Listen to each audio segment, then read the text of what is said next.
أشهد أن لا إله إلا الله وحده لا شريك له وأشهد أن محمدا عبده ورسوله أما بعد فأعوذ بالله من الشيطان الرجيم بسم الله الرحمن الرحيم الحمد لله رب العالمين الرحمن الرحيم مالك يوم الدين إياك نعبد وإياك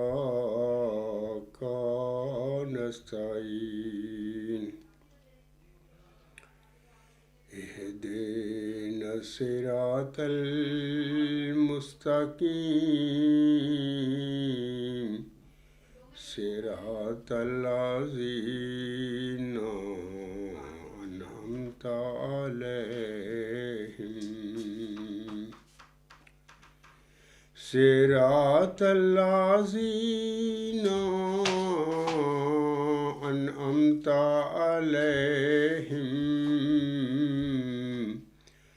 غير المغضوب عليهم ولا الضالين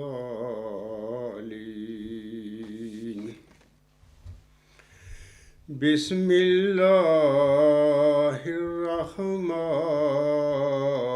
الرحيم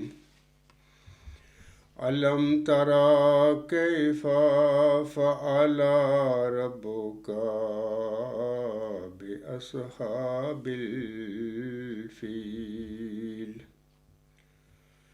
ألم يجعل كيدهم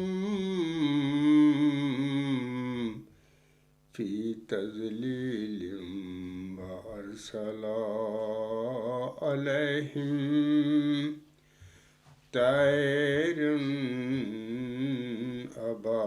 أبابيل ترميهم بحجارة من سجيل فجعلهم كعصف مأكول۔ یہ سورت الفیل ہے جس کی آیات ابھی میں نے پڑھی ہیں۔ یہ 6 آیات ہیں ٹوٹل، بسم اللہ سمیت۔ تو ان آیات میں اللہ تعالیٰ فرماتا ہے اللہ کے نام کے ساتھ جو بہت کرم کرنے والا اور بہت رحم کرنے والا ہے، کیا تو نے نہیں دیکھا کہ تیرے رب نے ہاتھی بالوں کے ساتھ کیسا سلوک کیا؟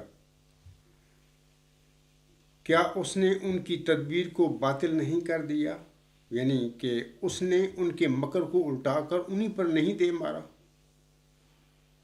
اور ان پر پرندوں کے جھنڈ نہیں بھیجے جو انہیں سخت مٹی اور پتھر کی کنکریاں مار رہے تھے، پس انہیں کھائے ہوئے بھوسے کی طرح کر دیا۔ سامعین کرام، یہ چھوٹی سی ایک صورت ہے جس کا نام ابھی میں نے بتایا ہے، الفیل اس کا نام ہے۔ تو اس صورت میں جو اللہ تعالیٰ نے اصحاب فیل کا واقعہ بیان فرمایا ہے، اس کے حوالہ سے مرزا غلام احمد علیہ السلام الحکم جلد 5 نمبر 26 مورخہ 17 جولائی 1901 صفحہ 2 پر فرماتے ہیں،